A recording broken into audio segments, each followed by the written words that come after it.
We're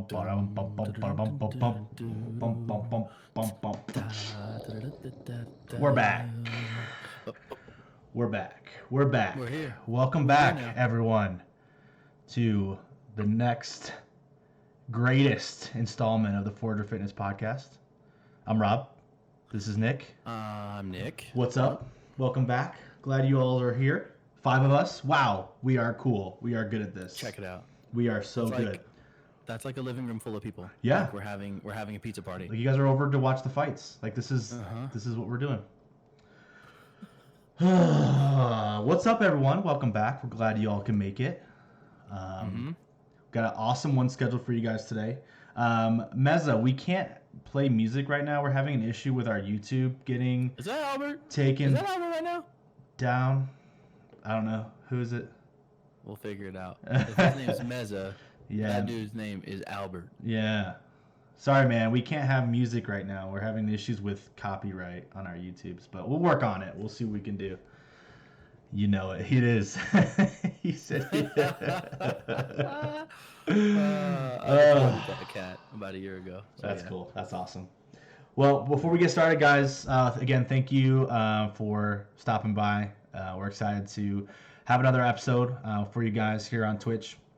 I want to thank our Twitch followers. One If by Land, thank you for the follow. That was about 2 weeks ago. And Average Athlete, that's probably Tammy. So thank you. Ooh, all right. If you guys are in the channel and not followed, please follow. That would be awesome. We appreciate it. We're trying to get to affiliate level so that we can get more content out for you guys. So if you're not subscribed to the YouTube, check out the YouTube, youtube.com/ForagerFitness. We upload all of our live streams. Oh, Meza, thank you for the follow. Much appreciated, my man. Thank you so much. Digging it. So yeah, we can follow the YouTube, subscribe, ring that bell so you get notifications every time we upload. If you can't make it live, we usually go live every Sunday. We had a week off last week just to kind of. Nick was on vacation. How was it? I wasn't just in vacation. I was in Hawaii doing business. Okay. Okay. We'll call I was that. having a conference with sea turtles. So. Oh, that's called vacation, my man. How was it? How was your vacation? My vacation was phenomenal. Went and saw my brother-in-law. It's great. And my brother-in-law just happens to live in Honolulu. And so that was great. Pog. Yeah, but it was great. Got to run at sea level and cheat a little bit. So that was phenomenal. You know, maintaining like a 7-minute pace for like 7 miles, just flowing. Aren't you at sea level right now? No. We're about over 2,000. Okay, but not like here. I don't know, but not. Yeah, no, definitely not like that. No, that's why when I work out there, I stick to like Jackie, Fran. That's it. Yep. Nothing that's gonna take more than 4 minutes. You're not gonna see me doing a 20-minute AMRAP. FKN Private, thank you for the follow, my man. Thank you so much.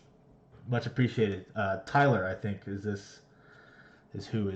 is. So thank you, Tyler and Albert, for the follows. Much appreciated. All right, guys. So actually, the Albert and Tyler, this might actually apply to you guys. You might be able to add in chat on things to to add into the conversation. Obviously, as we talk about stuff, talk in chat, and we will. I'll read it out loud, and we'll obviously respond to what you have to say. If you have questions or anything, we want this to be interactive. But today, what are we talking about, Nick? Today we're talking about the brand new Army Acft, the transition from the Army Physical Fitness Test, the APFT. And we're going to go over the movement to kind of talk about it, why it's good for the Army and also talk about, what it's all about and kind of just the thinking pearls that go along with it that, you can kind of consider when executing the actual workouts. Yeah, sure. So this is going to be a big one for you. You obviously have Meza says it's a great direction for the Army. We agree, and that's kind of what we're going to talk about today. Is exactly that. Is how we believe that this also is a good move. So, Nick, you had experience with the old one. What was your experience with the old one? So the old one was the whole test in and of itself was. So what it was 2 minutes of push-ups, AMRAP push-ups, then 2 minutes of AMRAP, as many as you can do, sit-ups in 2 minutes, and then a 2-mile run. And those standards did change. They changed in terms of getting like 100% in each event and passing. Those fluctuated based on your age. So, as you got older, it kind of gave you some leeway. But it was being pushed out and tested in like 1980, and then I think it officially rolled out in 1982. And so it's as old as like the Reagan administration. Jeez. And I mentioned that in the article. So, fitness back then was kind of nebulous in terms of what was kind of effective. And now we've completely outgrown it in terms of our needs. Because, the APFT was touted as being, the really an overall well-rounded assessment of fitness for like the commanders and people, for you to like know the status of your unit. But now over time, like we could tell anybody can get by the APFT, but still be in an unhealthy state. And so that needed to change. Dynamics on the battlefield needed to change, and it just wasn't a well-rounded. Because everything that's been happening lately in the world of fitness in terms of powerlifting, CrossFit, strongman, endurance events, all this stuff has pushed the boundaries of what fitness really is. And so the Army kind of got wise and was like, hey, we need to challenge and push people a little bit more. So absolutely. So it was just those 3 movements. That was it. It seems pretty simple. Yeah, it was just those 3 movements. Pretty simple. Led to a lot of repetitive motion disorders, and it led to a bunch of boring PT for line unit people. Well, yeah, there's like PT every day. I feel like there's so much missing. There's so much that, especially if you're in the line of duty and you're doing things that are going to save someone's life. Those 3 things are not helping you with any of those things. Maybe running to a certain extent, but depending on what situation, I feel like how many sit-ups you can do isn't necessarily going to help anything. So if you're training for that, it's not going to do anything for you when push comes to shove and you're actually in that situation. Right. No, it's a horrible. If that's what you're gauging combat effectiveness on in terms of physicality, it's horrible. It's poor, and it will not give you what you need. A snapshot of what you need as a leader. Yes. So I've kind of looked at the new one, and it seems so much more well-rounded. It's got more events. I think double the events. It's actually doing things that are functional. And I actually stream in YouTube. I'm gonna pull up the web page. Don't ban me, YouTube. So here is the Army's website. We got this nice new animation, this nice little commercial here for the fitness test. So here are the events right here. So we have Nick, and you obviously can hear me. We have a 3-rep max deadlift with a hex bar. It's not a regular barbell. It's a hex bar. We have the standing power throw. We do still have a push-up, a hand release push-up though, so definitely more functional. It's definitely less of a weight, than cheating to just bounce yourself off the ground. So that's a good change as well. We have something called a sprint drag carry, which obviously guys will break down all of these. We'll go through event by event and kind of talk about each one. We have a leg tuck, which I looked through. It's an interesting one. That's one I want to talk about. Like that's one I'm questioning a little bit. That's really the only one. And then 2-mile run, which I think in terms of a total fitness regime, I think that's still important. So we'll talk about each one. So just from the outside looking in, what do you think of the events? I think the events are, no matter if what you think about the events, the test as a whole is a step in the right direction. Now, I think definitely there's improvements in certain events, stuff like that. I think some of them might be even like a little goofy, but from the outside looking in, looking at this test, I'm pumped about it because of a few things, few reasons. It's more challenging. It's more exciting, and it will completely change how people physically train every day. So that's the big takeaway for me. I like the day-to-day training is now going to change from let's do 1,000 push-ups and sit-ups and run to, hey, today we were spending time on learning triple extension for the ball throw, or doing sprints to get ready for the sprint jag carry or stuff like that. Mm-hmm. It's definitely going to change and build more well-rounded athletes just in training, Mm-hmm. because that's really what it is. The military members they're soldier athletes. I mean, and it needs to be the APFT didn't allow that to be taken seriously, and I think this is right step direction for like it to be actually kind of being like, okay, like being fit and being a soldier athlete is part of your day-to-day job. But yeah, no, I think it tests all the right domains. I think there's probably a few domains that might need to be addressed, but we're talking population health here. I mean, I think this is going to do the best service and be the most effective for the population we have right now. Yeah, no, I agree. And Meza, you would kind of agree with me that the controversial one is definitely the leg tuck, and we'll talk about that. But I want to know, kind of in chat, why do you think that it's the most controversial? It looks like he agrees with you on the direction of this whole thing, so that's good. So, from your experience, I guess, what was a normal day like before? Like, so if you were, or just anyone you've known or yourself, you could say anything, on a day-to-day basis when you were training yourself and you had this in mind, would you even care, or would you even train for that purpose, or were you just training to either do your own, be good at your own CrossFit, or some people just care about how they look and stuff like that, especially soldiers. I mean, I feel like that's a big thing. Do you think that will change the way people actually just train on a regular basis? I know you kind of mentioned it before. The new test? Yeah. As opposed to like having the test itself in mind versus before this test came out. Having that test, the sit-ups, push-ups, run, that was it. Did you even have that in mind when you were training on a regular basis? Did I have that in mind when I was training for the old test? Yeah. Like, did you even think about the test when you were training, or were you just training to train? The thing is, the test actually stressed me out a little bit because I wasn't doing 1,000 push-ups all the time. When everybody in the Army knows that, like, when test time was coming around, they'd have it in the back of their head. They're like, oh, I need to start doing some push-ups and sit-ups. I need to start running. Lucky for me, I enjoyed running, so running was never a big deal, but I wouldn't feel like doing rounds and rounds and rounds of like, interval push-ups or something like that. And the thing is, I would have to.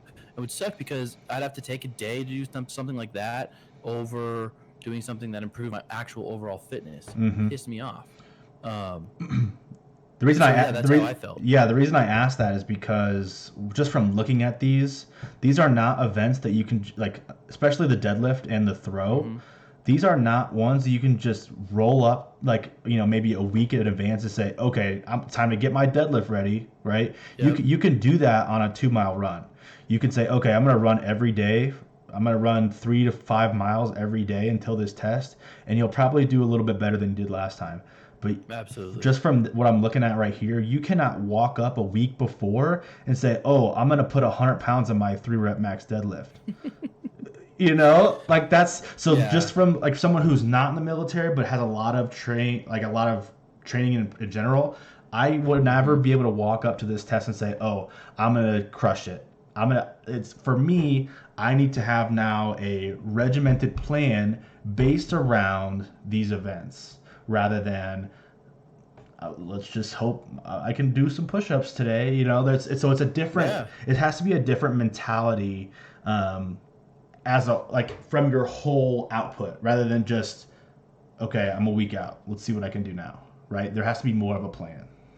It has to be more of a plan. So more of an actual thought-out plan, and that rests on the shoulders of still the individual, always has, but now it rests upon the soldiers of like people leading units and stuff. I mean, you got to get out there and get the right training for your squad, your platoon, all that stuff, because the thing is, this does take time, and it also takes a lot of time to get technique down because some of this stuff could hurt you. Yes. If you don't do it right. That was going to be my next point. You have to be safe. You have to be safe with this stuff. So, especially with the deadlift, the fortunate thing is that, and we'll cover this when we go over the 3-rep, the deadlift here is a little bit more safe in terms of I think it's a great call and stuff like that. Yeah, and the hex bar deadlift goes towards more of like an athletic component rather than just pure power. Sure. But yeah, so those are the considerations for me right there. And but also another thing is I think it's going to give people a taste of different fitness domains that they might actually like. They might actually like getting into strength when they never did it before. They might actually like getting into sprinting. Like, I enjoy this. They might like, I don't know, some type of gymnastic components by hanging from a bar. Mm-hmm. So I don't know. It's good exposure. It's kind of like your mom forcing you to freaking eat vegetables. It's like, oh wait, I actually liked asparagus. Exactly. Yeah. So, exactly. Yeah, so I want to kind of do things that keep us comfortable. You know what I'm saying? Yeah. Everybody knows cake keeps me comfortable. So. All right. Yeah. So let's see. So FKN Private says, I think soldiers will have more motivation to work out now, will push themselves during PT time, and actually improve and become the soldier athlete that we are supposed to be. And I think we're in total agreement at that. And I think that's, I mean, it's going to sound simple, but I think that is what the Army has in mind with this whole thing. They think they've now realized that the military has a ton of exposure to CrossFit. They have a ton of exposure to different. They even have a CrossFit team that our friend is on now. So like that, I think there's just so much that's changed since like you said, the Reagan administration. There's been so many advancements in both athletics and science and just fitness in general that show that okay, what we've been doing is unbelievably outdated. Like that is the most outdated. It's crazy to me that it took this long. Yeah. Why do you think that is? It's just because I know that everything kind of takes a lot longer when it comes to military things, but is there another reason outside of just no one really thought too much into it that it took this long to change? It takes a long time to change it's a really simple test to have alternate events for. It's a really simple test to execute, the original one. Sure. To execute. And it was simple to, quite frankly, it was simple to pass. So, I mean, if you got a lot of people passing with some type of, you have them doing some type of test that produces some type of metric, I mean, if the shoe fits kind of thing. But when you look, what was sad was we'd have soldiers, we'd have like gas station attendants that were doing CrossFit, powerlifting, something like that were out way more fit than our war fighters. Yeah. And so it just doesn't make any sense. So they saw this in the civilian side, it was coming around just like, and it speaks for itself. All the new fitness advancements and stuff like that speak for itself. And then it caught on in the military too, because it's like, hey, I have to carry ammo cans under fire, or I have to carry, things like this. It just, it started to click. And then the hesitation to change was, well, what if these events cause injuries, stuff like that? And it's like, the reason they would cause injuries is because we're not doing this stuff. It's because we're not actually out there getting acclimated to real fitness strategies.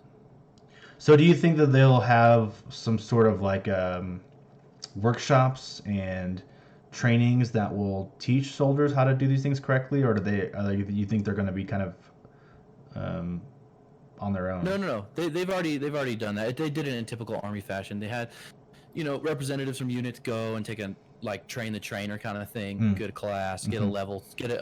They have ACFT certain level certifications, a lot like CrossFit level 1s and stuff like that. Sure. And they bring it back to their units, and they're supposed to disseminate the information and the strategies and the evidence-based stuff. They're supposed to give that out to the units, and so which I think is good, because that exposes a lot of people to what how great kind of a certification is to have. Like, get your certifications, get out there, know this stuff, really learn, because the thing is, the more you know, the more effective you'll be, and the more results you'll get. Yeah. So, no, I'm with that. Yeah. And I think, like I said, I'm 100% with this. I think this is a great move. Just from a fitness standpoint, obviously, like just understanding the difference between what was had before and what is had now, like it's night and day difference. Absolutely the well-roundedness, I guess I would call it. So I think not today, but at some point we're going to break down. We'll do the standards, kind of talk about what each event is as much as we can. But what I want to do is in a later episode is talk about, say you're someone who obviously just wants to get way better or just is struggling. We want to pick something, and it's going to be free. Obviously, we're just going to put it out there of things that you can do to be better at these events. And we're going to kind of break those down event by event, take a lot of time and make sure that you guys get some good training in, because we want everyone to be passing. We want all of you soldiers to be as fit as possible going into these tests, to not only pass the test, but also be that soldier athlete that we feel like we need to be. So Mez is saying the Jim on Carson, has a program called Human Performance Optimization Program, which is civilian athletic trainers there who specialize in building ACFT plans and teaching proper forms. They just sit at the gym for people to ask them questions. Okay, well that's good. So as long as if they're knowledgeable and they're open to answering questions, I feel like a lot of those gyms sometimes the kids are just like there to get hours in. So as long as they're being involved and actually doing their job of what they're supposed to do, I think that's great. And he says that the gym will now be 24/7 instead of closing at 8 p.m. That's awesome. So it gives. So look at it's already. I don't mean to cut you off, but it's already starting to change the culture a little bit. Yeah. So I mean, it's just definitely a step in the right direction, whether you agree with the implementation or not. Look at these things that are happening. It's good. It's good stuff, and it's exposing people to the good stuff that functional fitness has to offer, and that gets me excited. Thanks, Meza. Thanks for putting that out there. Yeah, no, that's great. No, it's perfect, and it's great to have firsthand people that are experiencing those kind of things to add in. So thank you guys for playing along here. No, I think it's great. I think it's going to give people much more of a direction because I feel like a lot of guys too, they don't really know what to do when they're there. Yeah. Right. They go to the gym like we talked about earlier, like they just want to do what they've done before, and hopefully they get better at what being more fit. Now they'll have a direction and kind of like a goals to reach rather than just like, hope this works, right? You'll have more of a direction to put your I think all of us have 100%. They'll have more of a direction to mold their training around rather than just going in there and doing what they find online. They'll have certain things that they have to train for, just like you would in a powerlifting meet, right? You're not gonna go to a powerlifting meet and try to do your bench and not have trained bench, right? So now you'll have like these things that you should train for, and kind of have a more, what am I saying? Well, yeah, I guess just more of a direction on where they want to go. Yeah, absolutely. No, I 100% agree with that. Okay, so let's move into the actual events here. Let me pull it back up. God, I'm tired of talking. No, I'm just kidding. Shut your mouth. All right, so first one. As you can see, stream. 3-rep max deadlift. Yep. Oh, and a disclaimer up front. So the ACFT hasn't rolled out 100% like go. It's the test of the Army yet. It'll roll out in the new fiscal year. So if we have any funky standardizations or if that changes over time, we'll keep updated with all that. But it's pretty much nailed down right now. I think the only things that will change will be small tweaks to movements and stuff like that. Sure. So let me read this here so everyone can hear. The MDL event represents movement required to safely and effectively lift heavy loads from the ground, jump, bound, and tolerate landing. It requires well-conditioned back and leg muscles and helps soldiers to avoid upper and lower back injuries caused by moving long distance under heavy load. Yep. I agree with that. I think, I don't know about the moving long distances under heavy load, especially since it's such a short event. But I understand where they're coming from. I don't think it's too far off from what the thing is. I think they're trying to go with building stability that will serve you for stuff over time. Yeah. Let's see. So, sorry, I went too small here. Let me back up. All right, there we go. So it's fitness components, muscular strength, balance, and flexibility. Standard equipment is a 60-pound hex bar and then plates. So that'll be bumper plates, obviously, so they'll get the right height. Yeah. Field test is 60 and 100-point scores. One test will be done at, I guess is this 140 and 340. Is that male and female? No, so they don't have male and female standards anymore. Okay. It's all the same. So, you top out at the top, like at the top, whether you're male or female, or wherever you go. So, because the thing is, there's a dispute between the standards with the APFT. Mm-hmm. They didn't think they were really congruent, the male and female, so they just decided to make all the standards the same, and that's how that. So, what is this weight different then? What is this weight difference? Anyone know in chat? What was the weight difference again? So it says field test, 60 and 100-point scores, 140 pounds and 340 pounds. Oh, okay. So that's the minimum. Oh, so you get to pick your weight. Yeah, you get to pick your weight. Yeah, you get to pick your weight. And, okay, so Meza says combat doesn't see gender age. That's why they made it neutral. Fair. Yep.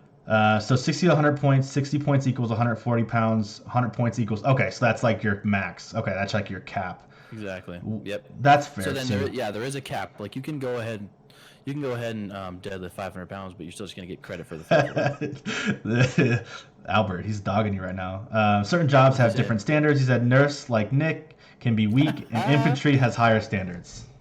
Yeah, so there's like a silver gold something. I think there's like a yellow, silver, gold or something standard, and certain jobs need to get a certain actual standard. Whereas like support MOSs and AOCs, like a nurse or medic. No, actually, I think medics are a step higher, but like cooks or something, they meet a lower standard as compared to like infantrymen or people that actually have combat MOSs. They're going to be at that higher tier. Gotcha. Okay. Okay. So I like this event. I think this is great. I think this is the one thing, the biggest thing that any kind of testing was missing, right? This is Absolutely. the one facet of testing that was never reached before, and that's overall strength. And I've talked about that before with just talking to our friends, right? I think that's the one thing that was always missing from what you guys did was just the strength component. Doing push-ups over time is endurance. Yep. That many reps it's defined as endurance. That is not strength. Yeah, it's endurance. Yeah, it's You know what I'm endurance saying? and muscle fatigue, and it's just like, I mean, it's a very that APFT was a super high, endurance focused test with some muscle failure put in there. And I don't think there's anything wrong with that. Obviously, it's still in there, so I think that's Yeah. it's still good. It is still in there. It and should put be. in there in a better fashion. It absolutely is. Absolutely is. So later on, guys, we'll talk about like the best technique. Probably not in this episode. Like I said, today we're kind of introducing the testing. Yeah. But eventually down the road, we will talk about the best ways to do it and the best ways to get better at these things. So Albert says you can't bounce the plates / touch and goes. Okay, so that's good. You have to stop and reset every time. You have to set it down like you're setting down a patient on a litter when repping. Okay, so it's a light drop, so you have to control your descent too. So the thing is, you don't have to completely unslack. You don't have to completely unload when you bring it down. You still maintain your load. The thing is that they're like, Misfit calls them, they're like library deadlifts. You touch, but you stay loaded. You use your stretch reflex, and you bring it back. Mm-hmm. So I think that's great. The thing is, you can't be repping them like Ryan Fisher at like Wadapalooza. I think. Oh yeah, it's 10 bouncing years that ago, thing. Yeah. bouncing them up to your damn knees. Yeah, not like you're doing Diane. Yeah. Okay. So that's good. And we'll talk about the hex bar too, the differences between the hex bar and the regular barbell. That'll be in a later episode. All right, so moving on. Next event. And okay, before we move on, so are these in order? Like, when you compete in these or when you test these, will they be done in order and on the same day? Yes, in order, same day. Meza, correct me if I'm wrong. I think it's within like 50 minutes or something from start to go. Yeah, he says like yes. He says yes. Yeah. So 50 minutes.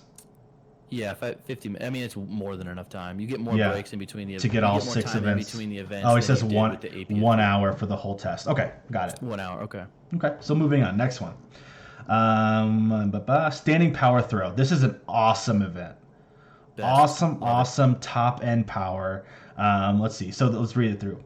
You're throwing a 10-pound medicine ball backwards and overhead for distance. That is outstanding. That is a great event.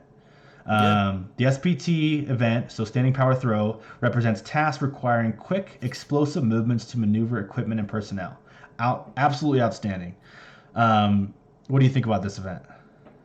I think it's great because it's another component of fitness that wasn't being tested in the last. It's like a completely new thing. Because when you heard about the APFT, people scoring 300s, you'd be like, that's great, but what's going on in their explosive strength or their flat out power? You wouldn't get a good gauge of that. And this is great because I think it's actually going to show people how important triple extension is and getting that power and actually learning how to be a powerful athlete. Like there's more to it than just getting stronger. Yep. There's training that you need to do to become a powerful, explosive athlete, and this is the way or how you're gonna figure it out. Yeah, absolutely. It's learning how to use your body as a connective chain, right? It's learning how to use your body in the way it's designed to move.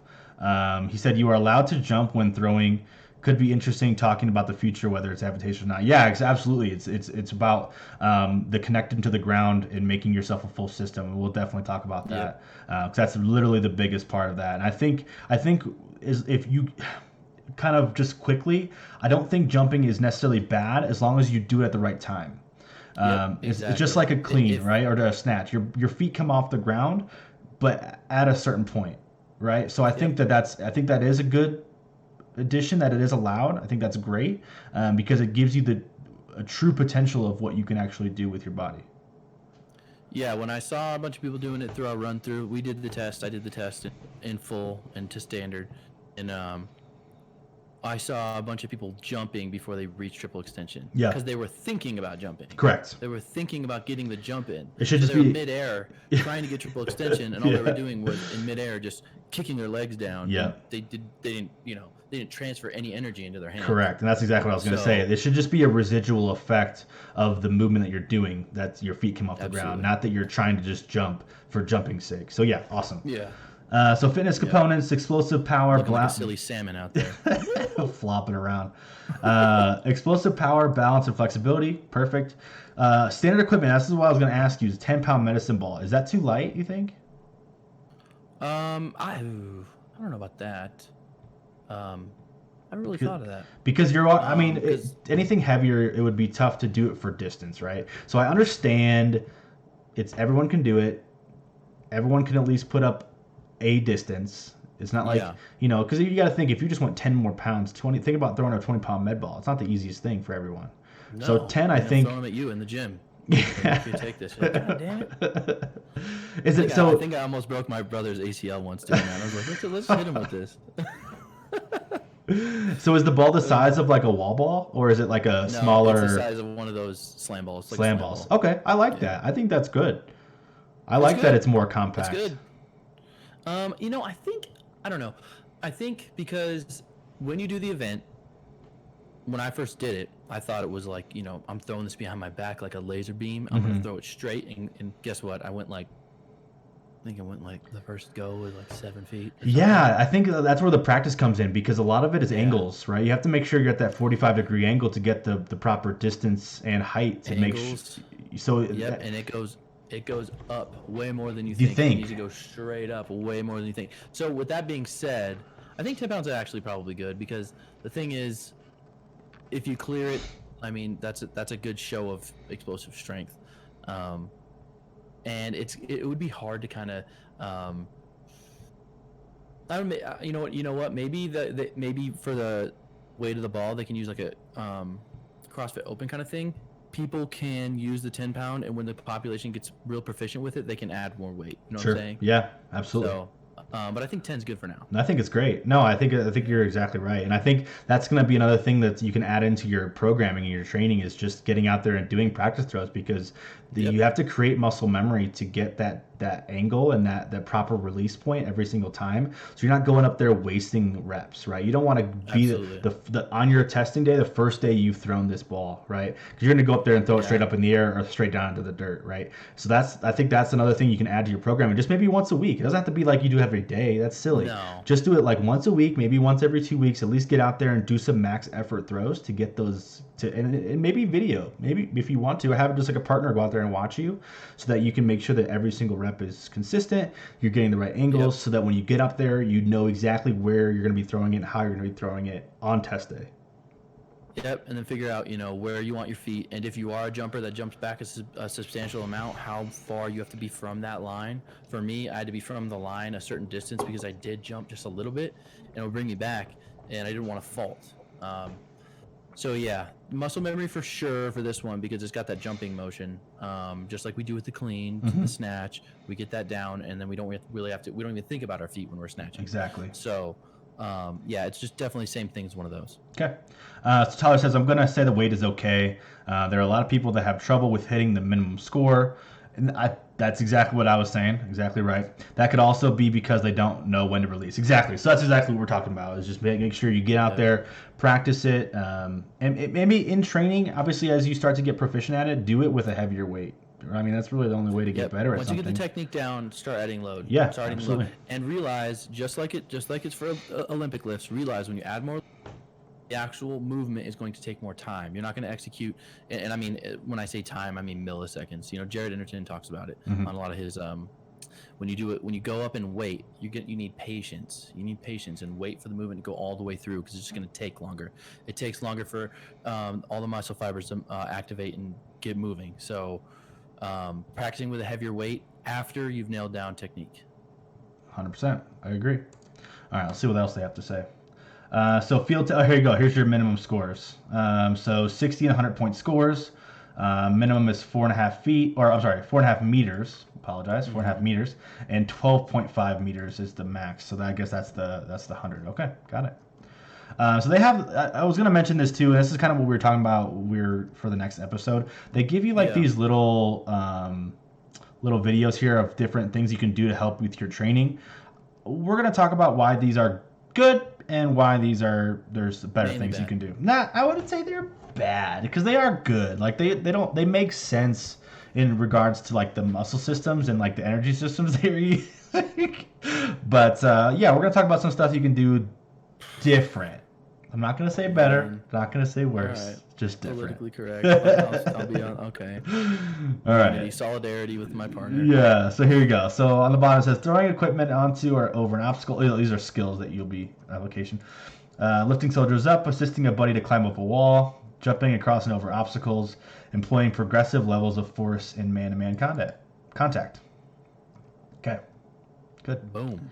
So next event is your hand release push-up. So this is similar to the one you guys did before. It was a test that was done before. Was it 2 minutes before too? Was it always 2 minutes? That's 2 minutes. Yeah, okay. 2 minutes. So this is a hand. 2 minutes, but you could like rest certain ways, but we'll go over that too.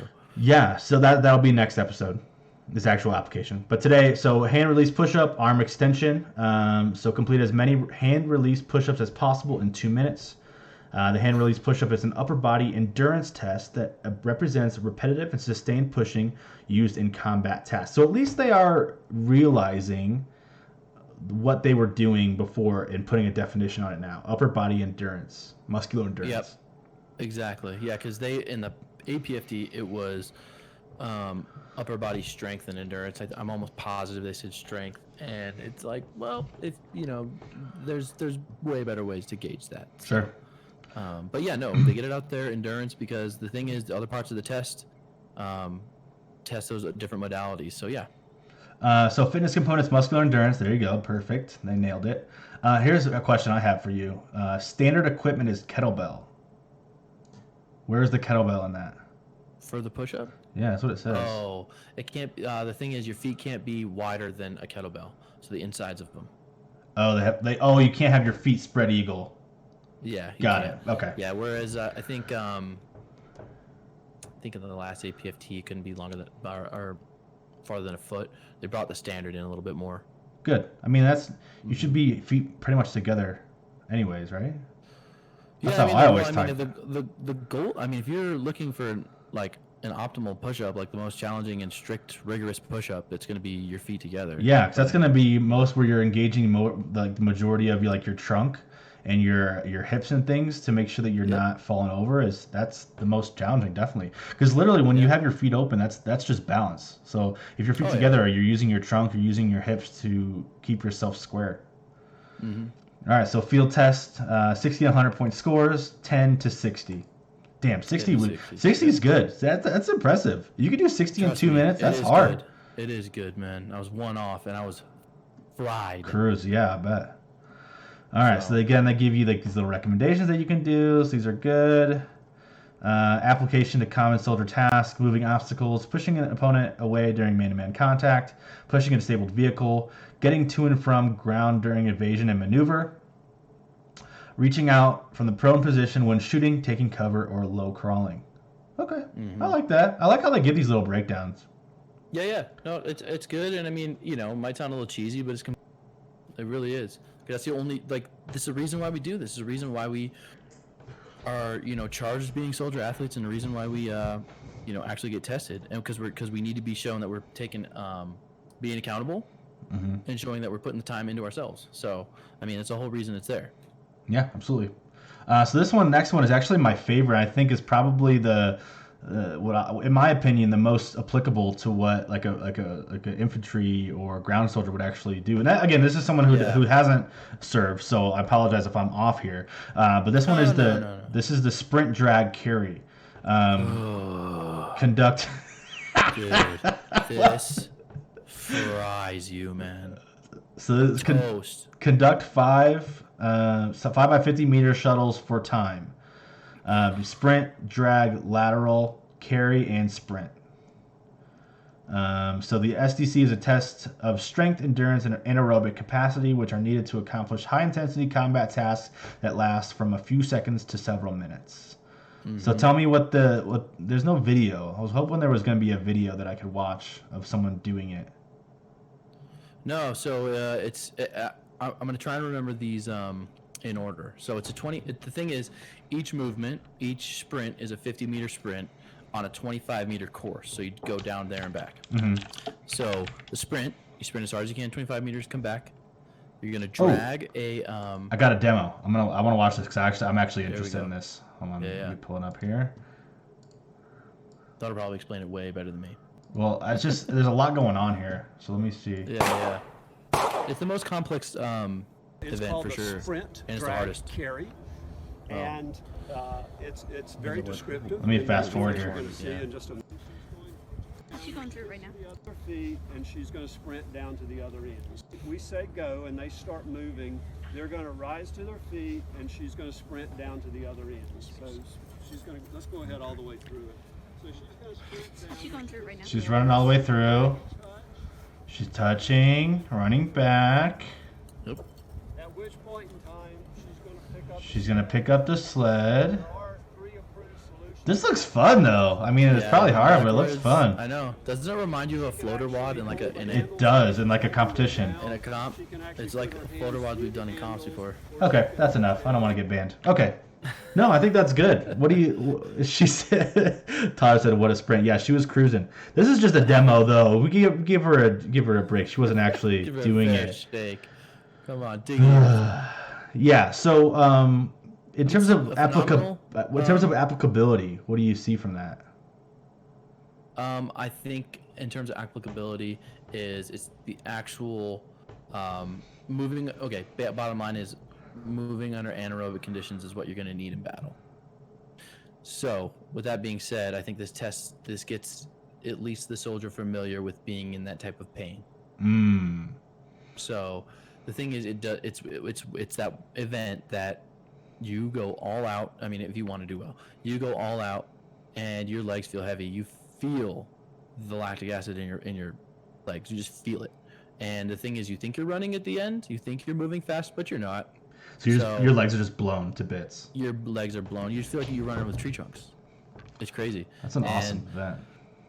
But the thing is, each sprint, you get done with something new, and you do something new kind of each sprint, and it keeps you wanting to go faster and faster and faster and faster. It's not like old. It's not like you're doing a million shuttle sprints. You're doing shuttle sprints. You're carrying something. You're dragging something. You know. It's repetitive. It's more repetitive than just doing random crap.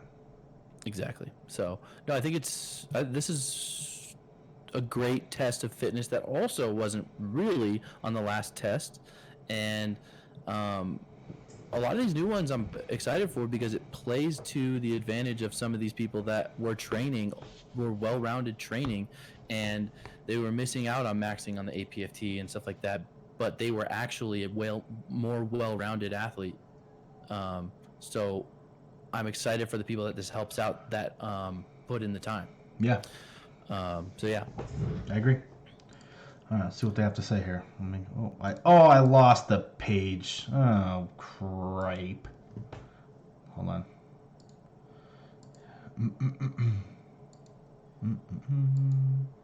There we go. All right. So, all right. So next one. All right. So this is the one that we were talking about. This is okay. Let me go back here. What they're saying is for the drag, reacting quickly to direct and indirect fire, building a hasty fighting position, extracting a casualty from a vehicle and carry them to safety. Boom, that's the biggest one. So extracting so carrying a person. Okay, that's fair. I mean, everybody's got to do it. and that's I mean, that's the reason why any of us.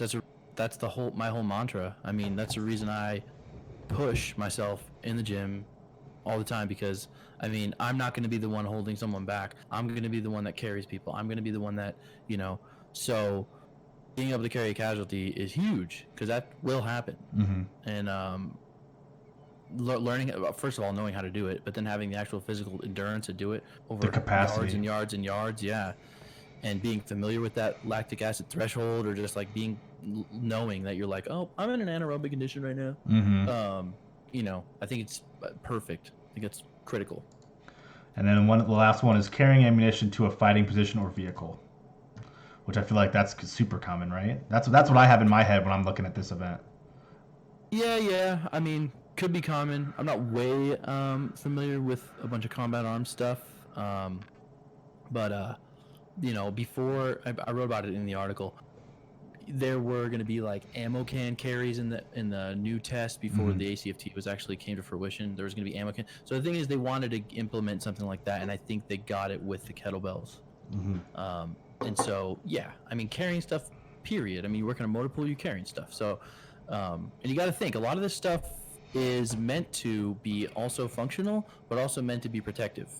So a lot of this stuff is meant to get your body healthy, resilient, and being able to do some of this stuff on the battlefield. It's not just supposed to test your capacity. It's getting you doing these movements so you're not injuring yourself anymore when you have to go to the gym, or you do a PT session that you're like, oh, well, look, we're carrying heavy kettlebells. Oop. You're familiar with it, Yeah. Cool. Next one is our controversial buddy here, and this is the leg tuck.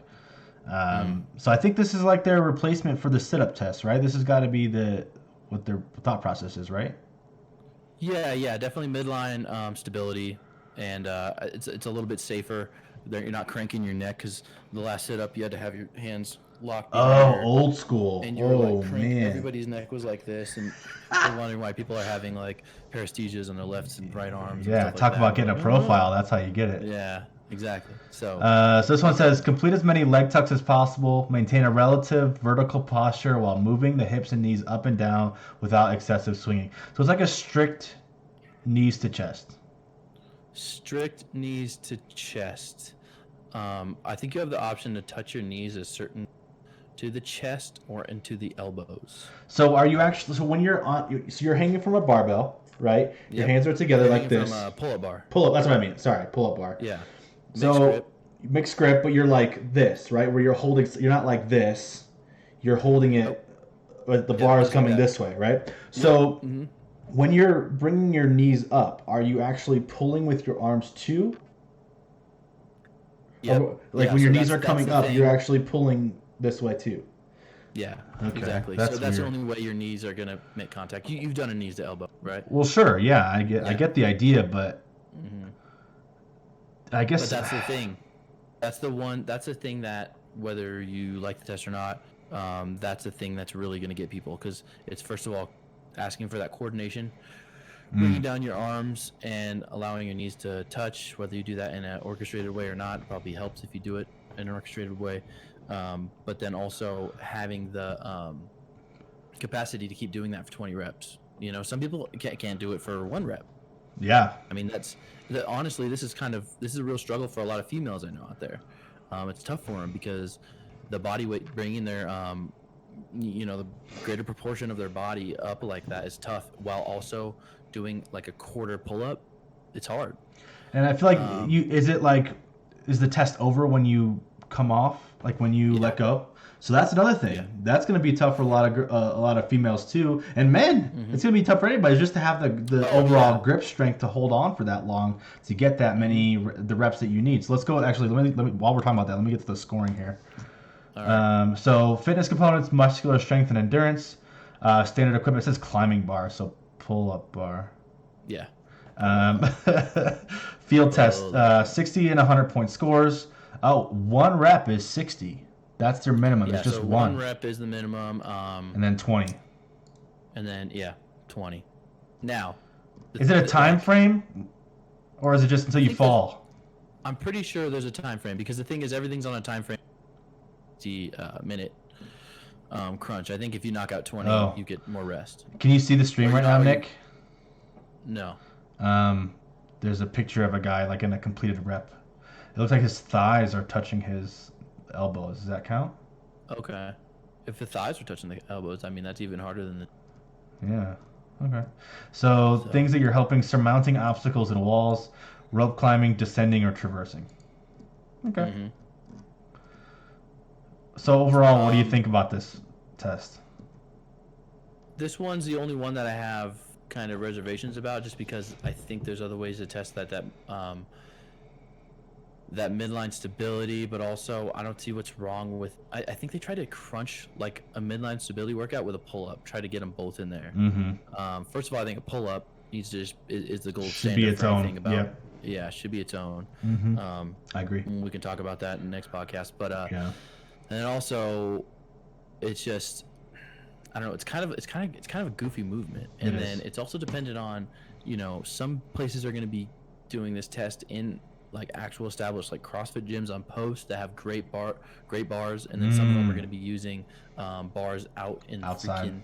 freaking, Fort Campbell where it's humid and you got droplets of water on it and the bar spins, or it's made of wood, and so it's gonna made of wood. It's the one that's the Wait a second, made of wood?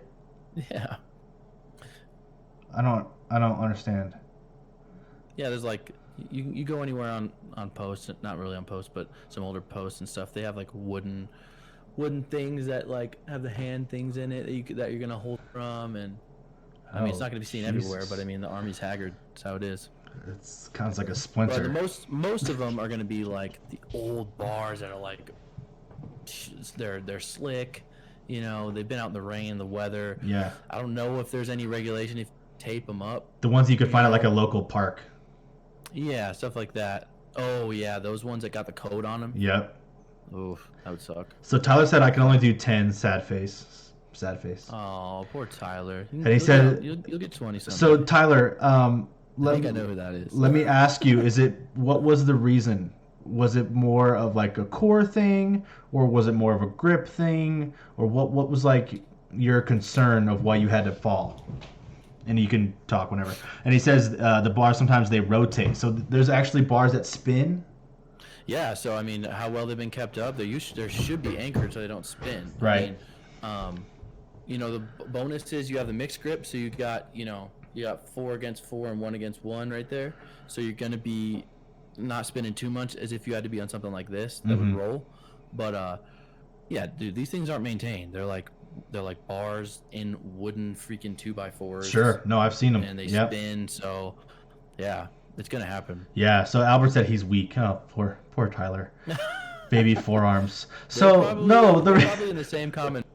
The reason The reason I'm asking is because as we get to a plan together for each movement on what things can be worked on, I'd like to see if it should be more of a focus on core strength and the actual contraction of your the hip closing, or is it more of like a straight up grip issue? Because it's different for everybody. It is. So I think that's really the only reason I ask, is because I wanted to get as much information as I can from people that have done it, so that we know how to attack it when we try to help you guys, and that's really all it is. Absolutely. So there's only one more last test, and I think this is Old Faithful here. Yep. 2 mile run. Can't escape it. 2 mile run. Always run 2 miles for time on a measured, generally flat outdoor course. I'm assuming they'll do it on a track, right? Depends. I mean, you'll do it on a track. Most likely on a track. Reason being is because all the equipment is best served when it's done in like a track environment. You got the field in the middle for all the deadlifts, all the sprints, stuff like that, the ball throw, and then you got generally there's pull-up bars around every Army track. But I don't know if that's part of the standard, because APFT we'd use the track, or we'd use a route going there and back, or 2 miles out, hitch a car ride back. So I don't know, but I'm assuming it's going to be more so a track now. Okay. So backing up here, Tyler says, well, for me, I didn't know at the time we had to restart after every rep. What do you mean? What does he mean? Clarify, Tyler. Like go back to a straight hang. Oh, all the way to back. Okay, to straight arms. Okay. The instructor didn't clarify. Okay, so they're learning too. It's still new. They're learning too. Oh, yeah. No, instructors are definitely learning. They're giving reps away. They're taking reps away. It just, it's It'll all get settle. better. The dust will settle. And then he said, so I stay with my elbows at 90 degrees angle, so half my reps didn't count. Okay, so you would have got more than 10. Come on, give yourself a little bit of slack here. And then Albert says, no, he's just weak. Okay, buddy. Okay, buddy. This is funny for me, dude. I spent like 8 months. Okay, buddy. All right, so the run says the run event measures aerobic endurance, which is required for conducting continuous operations and ground movement on foot. Higher aerobic endurance allows the body to recover quickly in preparation for executing other physically demanding tasks that may arise during a ground movement, such as reacting quickly to enemy contact. I think the biggest thing again, outside looking in, so take it with a grain of salt. But I think what would benefit people the most is their ability to recover. Right. So say you're coming right off of a 2-mile run. I always think about it back to what CrossFit did the games, or maybe it was the Invitational. I can't remember. Yeah. But they basically made their own biathlon, right? So think about the winter ski event where they cross country ski and then they shoot a gun, right? Mm-hmm. What better application of body control and being able to perform under aerobic stress than that? I mean, that should be the event, right? I in my opinion, it should be run a mile as fast as you can. Yep. Shoot at these different targets. I know obviously that doesn't apply to everyone, but it could be it can be any skillful domain. It doesn't have to be shooting a gun. But I think that just any precise being skill, able to perform a skill movement or skill task while being at your absolute most tired. That's the event I want to see. That's the testing that I want to see from you. And again, I know these events are made for the applicability of doing them for everyone, and I get that. It's population based. Exactly, and I think that's a pro and a con because you're missing out on some things that could be awesome for you guys, but at the same time, I get it. But wouldn't that be the test that you want to see from most of your soldiers? Being able to perform a skilled task under physical stress? I mean, that's part of fitness, I think. Being precise, doing precision tasks under, with high heart rate and everything. Anything, I am game for anything that just keeps adding more and more and more realms and modalities of fitness and stuff like it. Just because the thing is, I want to know who's the best. I want to be the best. I want to you can't just cram everything into like 6 events and think it's going to cover everything. It's definitely a step in the right direction. Don't get me wrong. Sure. But adding things like that, like what you said, which would be probably a great test for a soldier. Forgot where I was going with that, but no, I think it'd be phenomenal because it just tests another step. It's just another realm. It's like the options are endless. They really are, and we should be striving. I don't see why you won't want to actually make a test that you can actually update.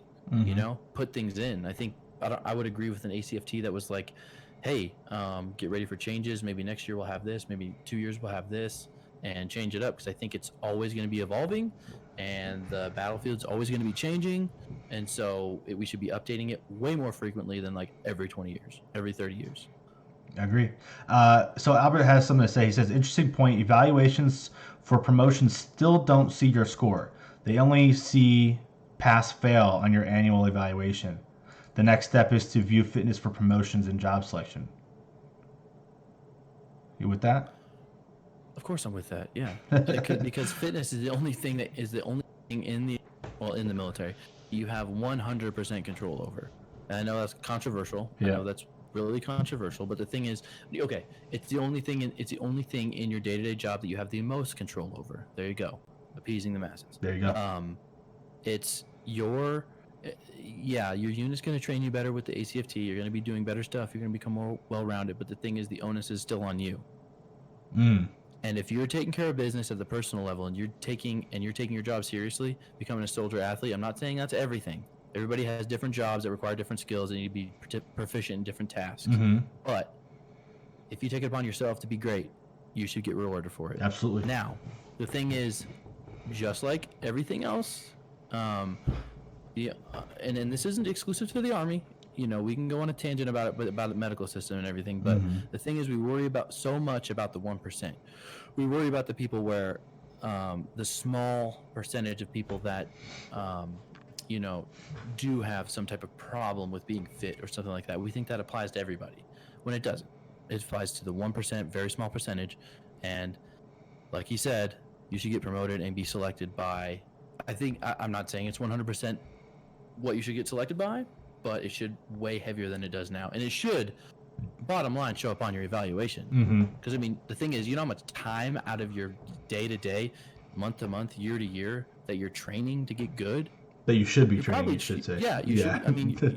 You're putting in time. You're putting in hours and hours and hours, and that's not going to reflect. That's ridiculous. Yep. So there you go. He agrees with you. All right, so let's wrap this up on this last part. It says, let's see, fitness components, aerobic endurance, standard equipment, 2-mile run routes. Okay, so they don't say tracks, just they'll have a route for you. Track or running surface. Field tests, 60 to 100 point scores. 21 minutes. That's your low cap. 12:45. So anything better than 12:45 will get you 100 points. I feel like that's tough. That standard's changed. This is brand new. This just came out. Did it? Okay. Maybe they went back to 12:45.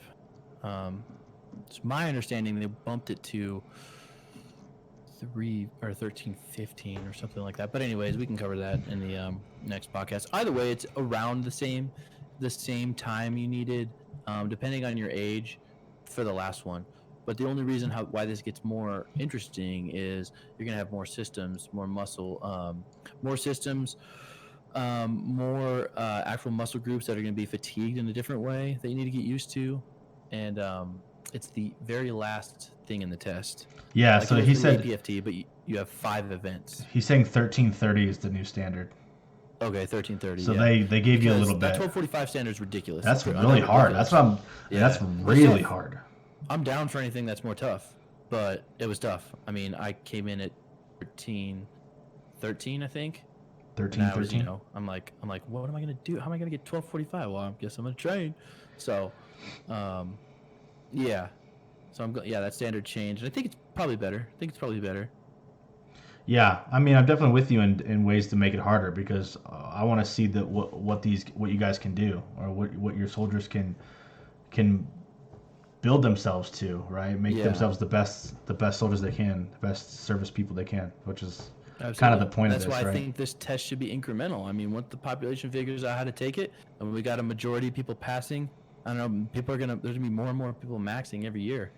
We got to change it up. We got to add more stuff. We got to make it a little tougher. People are getting familiar with the movements because it's starting to become, commonplace.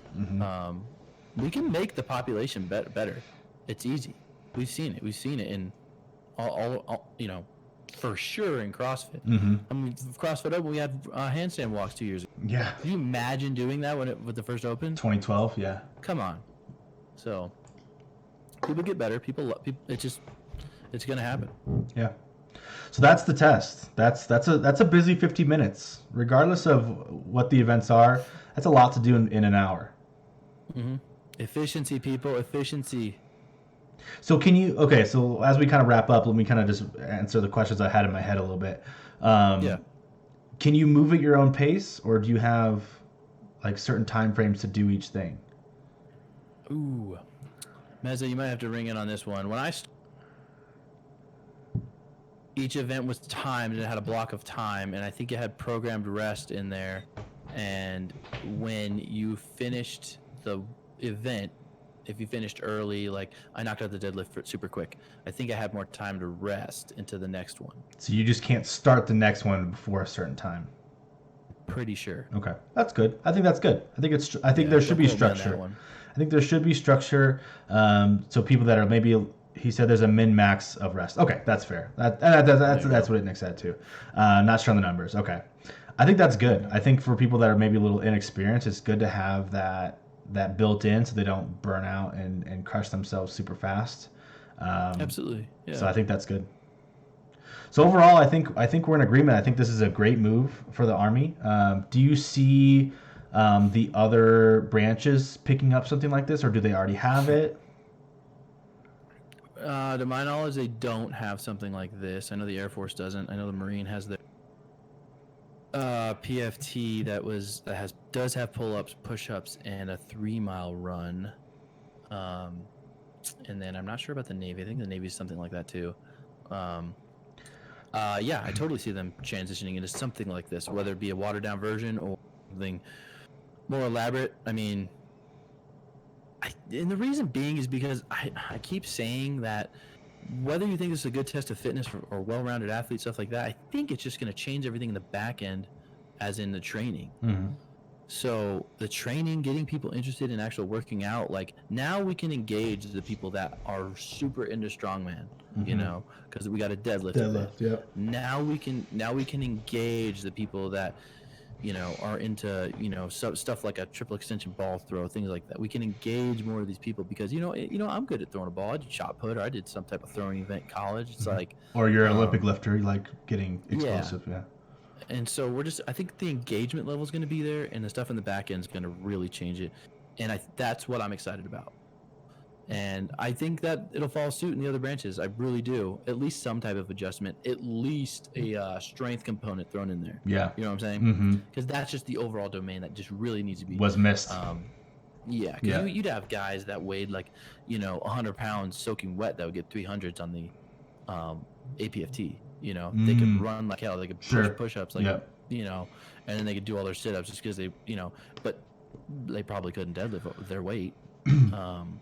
So it's just a step in the right direction. I think the branches are probably figuring that out, and yeah, that's my assumption. Yeah, Meza, I was going to talk about that. We're going to be adding that into the next podcast, is talking about for people that are on permanent profiles and things like that, because I did see the article about the modified events, so we are going to talk about that as part of the whole.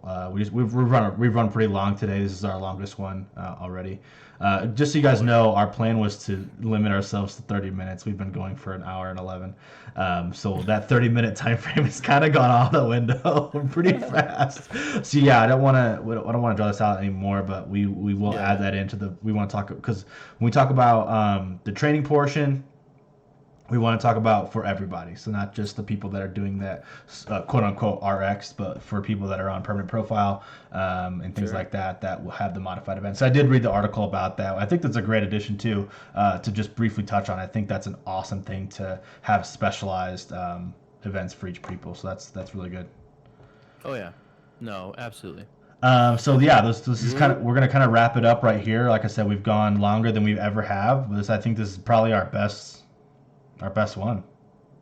Yeah, it's a good one. Yeah, I'm excited to talk about the training modalities, got some bread, and then really get into what Forager Fitness is all about, and showing people that they got everything they need, and they can be better athletes. Anybody can be. So 100%. I'm excited to show everybody that, and just give you some hacks that, you know, clears some things up, and, you know, training for this type of thing is really not that tough, and it's actually a lot of fun. Yeah, 100%. So next week, guys, we might go on Saturday, because I'm actually going on vacation starting a week from today. So our normal day of Sunday is gone for next week, unfortunately. So we'll talk about the training portions, the modified, but the training itself is going to take forever. It's going to take pretty much the whole show. So I'm excited, because that's more my speed. I'll be able to help in terms of the training portion. Yeah, I'm really excited. I'm really excited about that. I already have some awesome ideas. Just some brief programming that can be added into your everyday workouts that are going to be targeted towards these events. So I'm really excited to get you guys that, just as a service. I mean, if there's anything I can do for y'all, I'm into it, because I appreciate the hell out of what you guys do. I want to just make you guys better, and hopefully I can do this as a thank you. So other than that, Nick, is there anything else you want to add before we sign out for the day? No, thanks for hanging out with us, guys. Again, please, follow, subscribe, and do all those great things. You can find me on Instagram at Forager_Nick, and Also, hit up the blog. The blog's got some good stuff. We're putting all our actual articles on there. It's foragerfitness.wordpress.com. Go ahead and hit that up. Subscribe to that because you'll actually get the articles to your inbox, and you can hash it out with us then. Get some dialogue going, and then yeah, just thanks for the opportunity. That's it. Yeah, guys, if you're watching on YouTube, hit the subscribe button, ring the bell so you know when we go and upload. Leave comments underneath, so if you guys have any questions or want us to cover any certain topics, we have the next one obviously planned out. That'll just be a part 2 of what we did today. But if there is a topic that you'd like us to cover like specifically on a show on its own, please leave it on the comments. We're happy to give our takes on things. That's kind of what we want. We want to cover things that you guys want. So other than that, if you're watching on Twitch, thank you for following to everyone who has. That's it. Thank you so much, guys. We really appreciate your time. Thanks, guys. All right. Peace.